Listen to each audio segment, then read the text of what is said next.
Bem-vindos ao lado sombrio do paraíso. Estas são as Filipinas, um arquipélago deslumbrante de 7.000 ilhas tropicais, resorts de luxo de classe mundial e praias perfeitas. Mas e se eu lhe dissesse que a poucos minutos deste sonho turístico brilhante reside um pesadelo vivo? Por trás das luzes de neon dos megacassinos e dos arranha-céus imponentes, uma desigualdade brutal criou um submundo apocalíptico. Hoje, estamos abrindo as cortinas para expor a realidade crua e chocante das favelas de Manila. Estamos entrando em um universo desesperado onde o lixo descartado literalmente se torna o jantar, e corpos humanos são negociados como mercadorias de sobrevivência. Este não é um vlog de viagem. É um mergulho envolvente e angustiante na resiliência humana, levada ao limite absoluto da extinção. Se você está pronto para ver a verdade nua e crua por trás dos folhetos de viagem, clique no botão curtir agora mesmo. Inscreva-se no nosso canal e ative as notificações. Não se esqueça de deixar um comentário abaixo compartilhando seus pensamentos enquanto esta história se desenrola. Vamos direto para as sombras. Filipinas, um paraíso turístico com uma sombra sombria. Nossa jornada começa ao longo das margens ensolaradas de Boracay, Cebu e Palawan, onde a beleza natural de tirar o fôlego das Filipinas parece quase sobrenatural.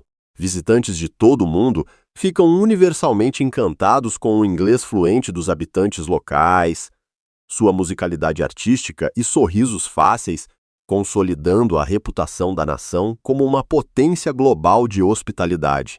Mas o que acontece quando saímos dos caminhos turísticos fortemente vigiados? Se olharmos mais de perto os dados socioeconômicos e espiarmos por trás das palmeiras que balançam, surge uma imagem muito mais perturbadora e comovente. A fachada cintilante desta nação insular mascara uma crise profunda e sistêmica de pobreza, extrema, subemprego e estagnação geracional. A riqueza nas Filipinas permanece intensamente concentrada em um punhado de dinastias políticas de elite e conglomerados familiares massivos e intocáveis, deixando quase um quarto da população definhando abaixo da linha da pobreza. O que você está testemunhando é um país dividido claramente em dois mundos distintos e irreconciliáveis. Uma classe de elite que prospera sob os holofotes internacionais e uma classe baixa massiva que sufoca nas sombras do descaso econômico. Manila, a realidade sufocante de uma megacidade.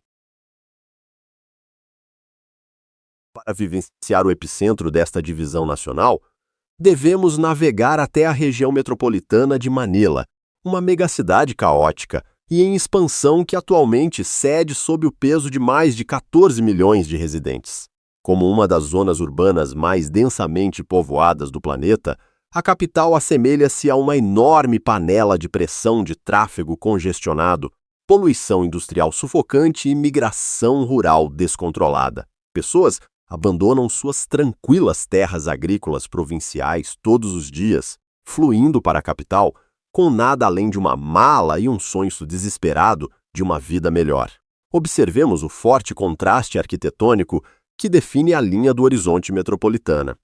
Em enclaves de elite como Bonifácio, Globe City e Makati, residentes ricos vivem em torres de vidro imaculadas, com ar-condicionado e alta segurança, que rivalizam com o luxo de Singapura ou Nova York. No entanto, a apenas um passo de distâncias desses shoppings climatizados, os pobres urbanos estão amontoados como sardinhas em assentamentos ilegais, construídos diretamente ao longo de canais estagnados, rios tóxicos e trilhos de trem ativos.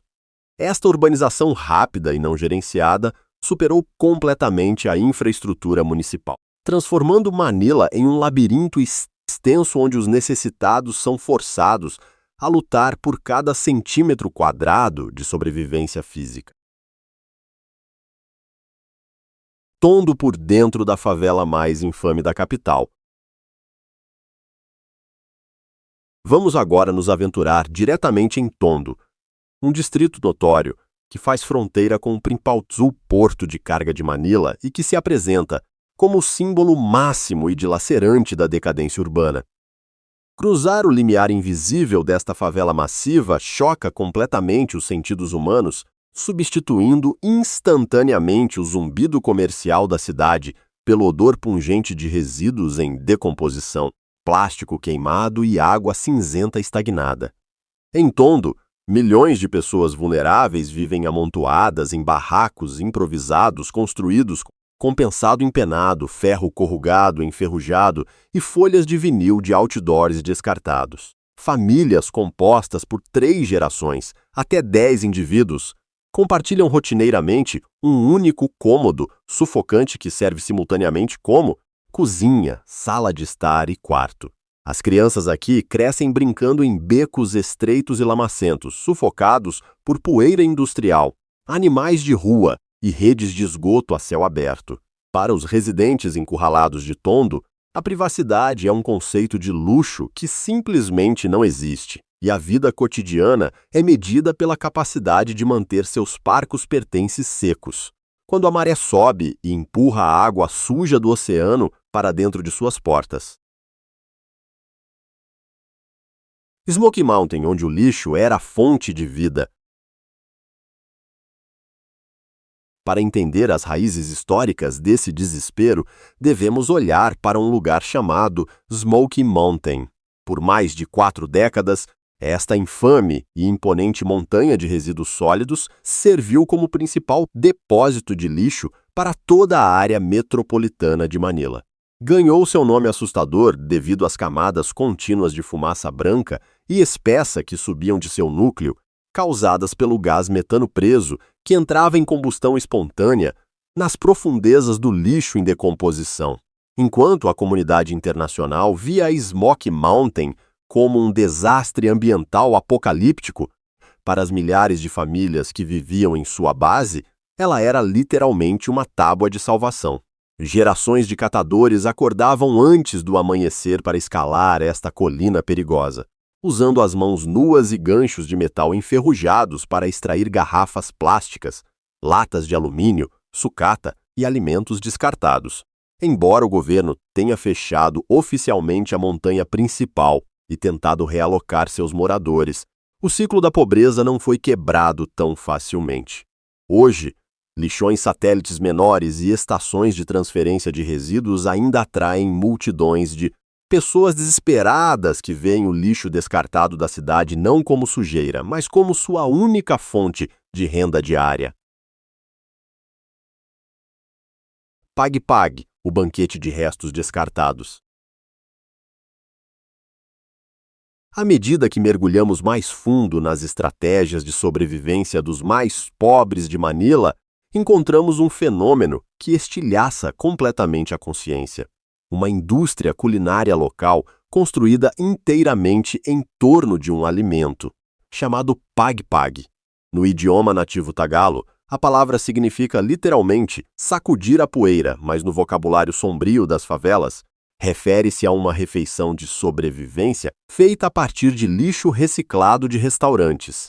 A jornada do Pag-Pag é uma cadeia econômica altamente organizada. Catadores especializados esperam do lado de fora de grandes redes de fast food na hora do fechamento para comprar ou coletar sacos plásticos enormes cheios de restos de mesa, ossos de frango descartados e refeições parcialmente comidas. Esse resíduo é transportado diretamente para o coração das favelas, onde mulheres triam meticulosamente o lixo, separando a matéria em decomposição de pedaços de carne que ainda parecem aproveitáveis. Os restos coletados são lavados minuciosamente com água, limpos de seus ossos originais e depois cozidos em óleo fervente ou fervidos em um molho, pesado de tomate e pimenta para mascarar o gosto de deterioração. Um pequeno saco de Pag-Pag é vendido por apenas alguns pesos, oferecendo às famílias famintas uma fonte barata de proteína que, de outra forma, jamais poderiam pagar, apesar dos riscos mortais de infecções bacterianas e intoxicação alimentar. Crianças das favelas, uma infância roubada. Façamos uma pausa para observar os rostos mais jovens desta crise, as crianças que nascem na armadilha inescapável das favelas de Manila. Em uma sociedade equilibrada, a infância é um tempo de educação, brincadeira e segurança. Aqui, no entanto, as crianças são tratadas como ativos econômicos desde o momento em que têm idade suficiente para caminhar. Suas mãos pequenas são singularmente adequadas para navegar pelas frestas apertadas de pilhas de lixo ou serpentear pelo tráfego perigoso para vender.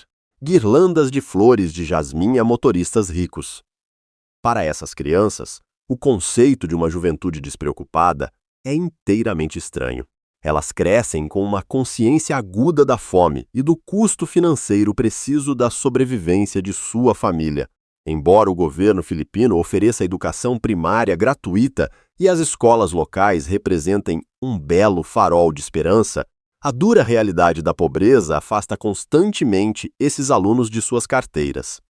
Os custos ocultos de uniformes, material escolar e transporte diário representam uma barreira intransponível para pais que ganham menos de $2 por dia.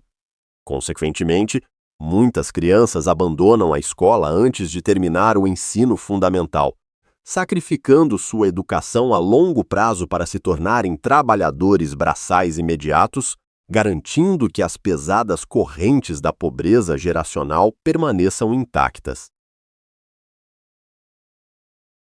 Mulheres empobrecidas e o fardo esmagador do sustento. Ao analisarmos as estruturas domésticas dentro desses assentamentos marginalizados, uma verdade sociológica devastadora torna-se inegavelmente clara. Os fardos mais pesados e agonizantes da pobreza extrema são carregados desproporcionalmente pelas mulheres. Na estrutura tradicional e profundamente matriarcal da sociedade filipina de classe baixa, os pais frequentemente abandonam suas famílias ou sucumbem ao escapismo do abuso de substâncias, deixando as mulheres como as únicas âncoras de seus lares. É tragicamente comum encontrar mães jovens em Tondo ou Baseco que estão completamente sozinhas, deixadas inteiramente por conta própria, para sustentar 4, 5 ou até 6 filhos pequenos, sem um único centavo de pensão alimentícia. As oportunidades econômicas formais disponíveis para essas mulheres são brutalmente restritivas e altamente exploratórias. Sem educação formal, diplomas de ensino médio ou conexões profissionais, elas são completamente excluídas do emprego estável. Suas únicas opções residem no volátil setor informal, trabalhando jornadas de 16 horas como empregadas domésticas autônomas, descascando cebolas por centavos por dia em armazéns úmidos, ou vendendo bugigangas de plástico baratas em calçadas escaldantes. A renda gerada por essas tarefas extenuantes raramente arranha a superfície do custo de vida astronômico de Manila, onde água potável e fórmulas infantis básicas têm preços de itens de luxo. Quando as barreiras estruturais se tornam completamente impenetráveis, e quando o som noturno de seus filhos chorando de fome se torna uma tortura psicológica insuportável, essas mulheres se veem empurradas contra a parede, sem saída. Elas são forçadas a fazer uma troca agonizante, reconhecendo que a indústria do entretenimento adulto é o único setor que as contratará prontamente e fornecerá dinheiro imediato. Distritos da Luz Vermelha e a máquina do turismo adulto. Quando o sol tropical se põe abaixo do horizonte, a paisagem metropolitana muda drasticamente, expondo uma face inteiramente diferente e fortemente mercantilizada do país. Os distritos da Luz Vermelha da região metropolitana de Manila, como os corredores mergulhados em neon de Malate, a Burgos Street em Makati e a notória expansão da vizinha Angeles City, incendeiam-se com exibições hipersexualizadas e ofuscantes. Este é o coração de uma máquina multimilionária de entretenimento adulto e turismo sexual. Uma indústria que prospera diretamente sobre o desespero da população doméstica e o poder de compra dos visitantes internacionais. Caminhando por essas faixas lotadas, o assalto sensorial é avassalador. A música estrondosa das boates sacode o pavimento, enquanto luzes de neon rosa e roxo iluminam centenas de mulheres jovens paradas do lado de fora de gogo bars, clubes e casas de massagem. Essas mulheres, muitas das quais parecem possivelmente jovens, vestem roupas reveladoras e usam maquiagem pesada para mascarar a exaustão enquanto chamam pelos turistas estrangeiros. Por trás dos sorrisos forçados e extasiados e das rotinas de dança animadas no palco, esconde-se uma intrincada rede de aprisionamento econômico. A grande maioria dessas mulheres envia quase cada peso que ganha de volta para as províncias rurais para pagar contas médicas dos pais, a escola dos irmãos ou empréstimos com juros altos de agiotas locais. A indústria oferece a elas uma fuga temporária da fome física, mas as prende em uma prisão inteiramente diferente de estigma social, trauma psicológico e profunda dependência financeira de clientes estrangeiros. Homens estrangeiros e a miragem distante de uma vida melhor. Dentro do complexo ecossistema desses distritos de vida noturna, uma dinâmica única e emocionalmente emaranhada se desenrola entre as mulheres locais e os homens estrangeiros. Para muitas das mulheres que trabalham nesses bares lotados, um cliente internacional é visto como muito mais do que uma fonte de renda temporária ou uma gorjeta generosa em dinheiro. Para elas, um homem estrangeiro representa um salvador absoluto, um bilhete raro e altamente cobiçado para fora das favelas, uma miragem viva de segurança financeira que poderia resgatar permanentemente toda a sua família estendida do ciclo de pobreza geracional. Neste ambiente hipertransacional, as fronteiras tradicionais que separam o romance autêntico, a sobrevivência financeira e a manipulação psicológica tornam-se completamente borradas. O cenário psicológico é incrivelmente complicado. É um mundo onde as mulheres devem calcular cuidadosamente suas emoções, transformando o companheirismo em uma estratégia vital de sobrevivência. Existem, sem dúvida, histórias ocasionais que espelham contos de fadas, onde o amor genuíno floresce, levando a casamentos internacionais estáveis que realocam com sucesso uma mulher e seus filhos para uma vida de segurança no Ocidente. No entanto, essas histórias de sucesso altamente divulgadas representam uma minoria microscópica. A realidade muito mais comum é de profunda desilusão e exploração. Milhares de mulheres são deixadas emaranhadas em relacionamentos breves e sazonais, descartadas no momento em que as férias de um turista terminam. Muitas são deixadas grávidas de crianças mestiças, abandonadas por pais que retornam aos seus países de origem e cortam completamente a comunicação, forçando essas mulheres de volta às favelas para criar mais uma geração na pobreza absoluta. Religião, família e a cultura do autossacrifício total.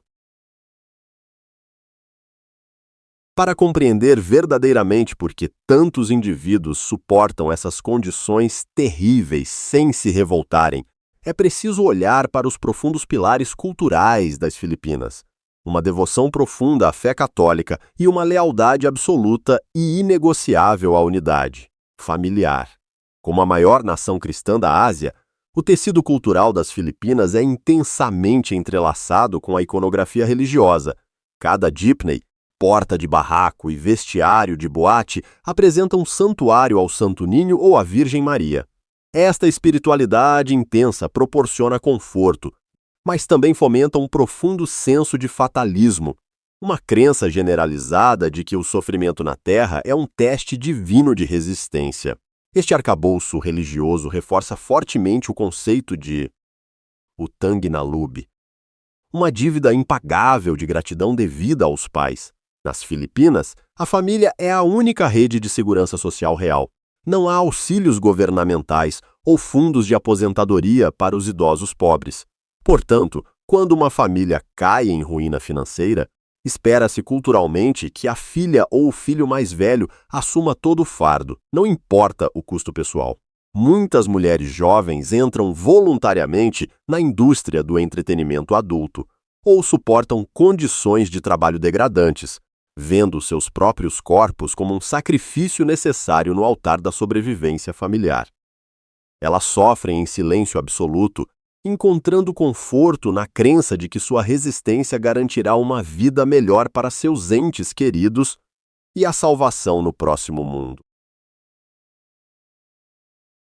A impressionante polarização entre o luxo e a perda.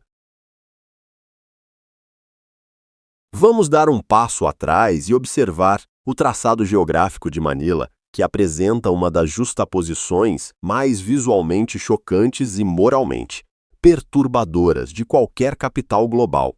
A cidade é projetada de uma forma que permite que a riqueza e a miséria existam lado a lado, completamente separadas por enormes muros de concreto, postos de segurança privada e vidros fumê de carros.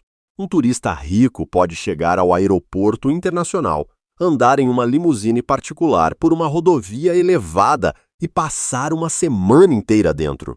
De um mundo opulento de shoppings de luxo, campos de golfe de classe mundial e cassinos reluzentes sem nunca ver a realidade. No entanto, toda essa bolha de luxo é construída diretamente adjacente à devastação total. Se você olhar para baixo do bar na cobertura de um hotel 5 estrelas em Makati, poderá ver diretamente o labirinto extenso de uma favela. A apenas alguns metros de uma boutique que vende bolsas de $1.000, crianças descalças estão sentadas na terra, separando resíduos médicos tóxicos em busca de plástico reciclável.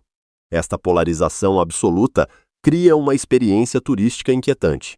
As Filipinas são um país que é simultaneamente de uma beleza de tirar o fôlego e totalmente desolador. Um lugar onde os pontos mais altos do luxo moderno olham diretamente para as profundezas mais baixas da sobrevivência humana.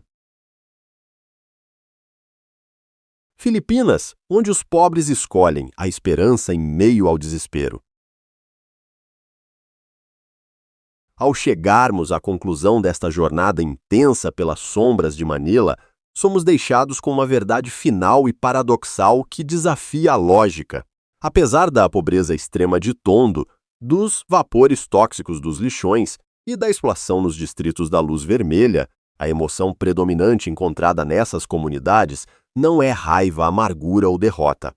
Em vez disso, as favelas das Filipinas estão repletas de uma força vital inexplicável e vibrante que deixa uma impressão inesquecível em qualquer pessoa que a testemunhe. O povo filipino é mundialmente conhecido por sua resiliência psicológica inigualável e uma habilidade quase sobrenatural de encontrar alegria nas circunstâncias mais sombrias. No meio de um beco alagado de uma favela, você encontrará um grupo de jovens jogando basquete com uma cesta improvisada. Dentro de um pequeno barraco, uma família estará rindo e cantando karaokê em uma máquina velha e alugada. Seu foco cultural profundamente enraizado na comunidade, na música e no apoio mútuo atua como um escudo poderoso contra o desespero total. A história dos pobres filipinos não é apenas um conto trágico de vitimização econômica. É uma aula magistral inspiradora sobre a força do espírito humano, uma demonstração profunda de um povo que, quando despojado de tudo mais, escolhe obstinadamente viver, sorrir e amar nas mandíbulas absolutas da desesperança. As sombras se fecharam completamente sobre Manila, deixando-nos com uma pergunta inquietante. Quanto o espírito humano pode suportar antes de se quebrar completamente? As Filipinas são uma nação presa em um violento cabo de guerra entre o luxo extremo e a perda absoluta, um lugar onde o parquinho de uma criança é uma montanha de lixo tóxico, e a única esperança de uma mãe é o chão escuro de um bar. No entanto, mesmo nas mandíbulas deste desespero esmagador, as pessoas aqui se recusam a permitir que sua humanidade seja arrancada. Elas escolhem sorrir, escolhem compartilhar e escolhem obstinadamente sobreviver. Esta é a realidade crua e sem filtros que o mundo tantas vezes ignora. Se esta jornada ao coração de Manila abriu seus olhos, por favor, ajude-nos a expor essas histórias ocultas curtindo, inscrevendo-se em nosso canal e compartilhando este vídeo.